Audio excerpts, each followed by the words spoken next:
लोकसभा 2024 के नतीजों ने जहां सभी को चौंकाया, तो वहीं अब देश के 7 राज्यों में 13 विधानसभा सीटों पर उपचुनाव के नतीजे भी सभी के सामने आ चुके हैं। आपको बता दें, स्कोर बोर्ड में 10 सीटें जीतकर इंडिया ब्लॉक ने 2 सीट जीतने वाली बीजेपी को बड़ा झटका दे दिया है। बीजेपी को सबसे बड़ा झटका लगा है बंगाल में, जहां 4 सीटों पर उसे टीएमसी के हाथों मात खानी पड़ी। वहीं तब जब बंगाल में इन 4 सीटों में से 3 सीटों पर पिछले चुनाव में बीजेपी का कब्जा था। वहीं दूसरी बड़ी हार उत्तराखंड की बद्रीनाथ सीट पर मिली है। हिमाचल में भी कांग्रेस ने बीजेपी को सदमा दे दिया है। आपको बता दें कि लोकसभा चुनाव के बाद सियासी दलों की सबसे बड़ी परीक्षा थी, जिसमें इंडिया ब्लॉक ने एनडीए को चित कर दिया है। 7 राज्यों की 13 विधानसभा सीटों पर हुए उपचुनाव के नतीजों ने इंडिया गठबंधन को खुशी मनाने का बड़ा मौका दे दिया है। बंगाल में टीएमसी ने सभी 4 सीटें जीतकर जलवा बिखेरा है, तो उत्तराखंड की दोनों सीटें कांग्रेस के खाते में आई है। आपको बता दें कि हिमाचल में से 3 में से 2 सीटों पर कांग्रेस ने विजय पताका लहराया है, तो पंजाब की इकलौती सीट पर आप की झोली में गिरी है। वहीं तमिलनाडु की एकमात्र सीट पर डीएमके ने अपना कब्जा जमाया है।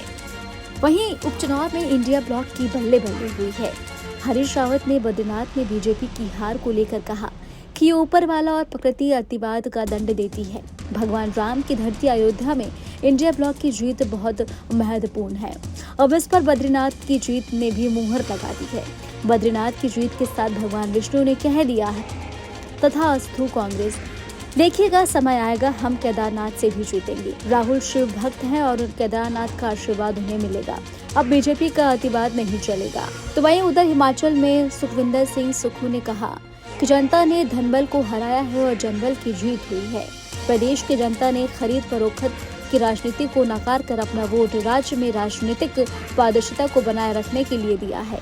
बता दें, उन्होंने कहा कि देहरा में 25 वर्षों के बाद कांग्रेस प्रत्याशी की जीत हुई है और नालागढ़ में भी कांग्रेस प्रत्याशी बड़े अंतर से जीते हैं।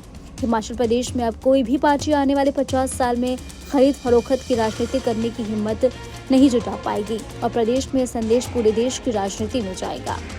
आपको बता दें, उपचुनाव के स्कोर बोर्ड की बात करें तो 13 में से इंडिया ब्लॉक के खाते में 10 सीट, एनडीए के पक्ष में 2 सीट और अन्य की झोली में 1 सीट गई है। वहीं आपको बता दें कि बीजेपी का खराब प्रदर्शन रहा और ये पार्टी के लिए चिंताजनक की बात है। बीजेपी को सिर्फ 2 सीटों पर ही जीत मिली है। सबसे बड़ा झटका बंगाल में लगा, जहाँ सभी 4 सीटों पर बीजेपी को हार मिली है, जबकि हिंदी पट्टिया ने उत्तराखंड की दोनों सीटों पर भारतीय जनता पार्टी जो फजीहत झेलनी पड़ी है। आपको बता दें कि बीजेपी सिर्फ हिमाचल प्रदेश में हमीरपुर और मध्य प्रदेश में अमरवाड़ा सीट पर जीत का झंडा लहरा पाई। यहाँ कार्यकर्ताओं ने जमकर जश्न मनाया, लेकिन पार्टी दिग्गजों के लिए नतीजे उनकी परेशानी बल डालने वाले हैं। चिंता की बड़ी वजह यह है कि अब उत्तर प्रदेश में भी 10 विधानसभा सीटों पर उपचुनाव होने वाला है और बीजेपी के लिए ये एक बड़ी अग्नि परीक्षा होगी। इसमें से एक दिन पहले शुक्रवार को हुआ महाराष्ट्र एमएलसी चुनाव एनडीए के लिए शुभ साबित हुआ था। महाराष्ट्र में विधान परिषद की 11 सीटों पर हुए उपचुनाव में एनडीए के लिए अच्छी खबर तब आई जब 9 सीटों पर उसके 9 उम्मीदवारों की जीत हुई और महाविकास आघाड़ी को सिर्फ 2 सीटें ही मिली। महाराष्ट्र में इसी साल होने वाले विधानसभा चुनाव से पहले मायूती के लिए यह शुभ संकेत है, लेकिन 7 राज्यों में 13 सीटों पर उपचुनाव के नतीजे इंडिया ब्लॉक का हौसला और बढ़ाने वाला है। तो दूसरी ओर यह इंडिया के लिए चिंतन मंथन में एक दौर की शुरुआत का संकेत भी है। इसके साथ ही आपको बता दें कि लोकसभा के चुनावी नतीजों के बाद से यूपी के सियासी गलियारों में उठी हलचल थम नहीं रही है। बीजेपी लगातार चुनावी नतीजों की समीक्षा में जुटी है।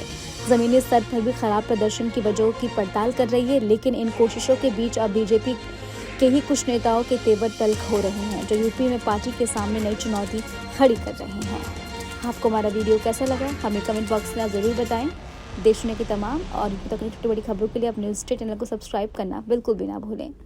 न्यूज नेशन अब व्हाट्सएप पर खबरों के ताजा अपडेट के लिए न्यूज नेशन के इस क्यूआर कोड को स्कैन करें।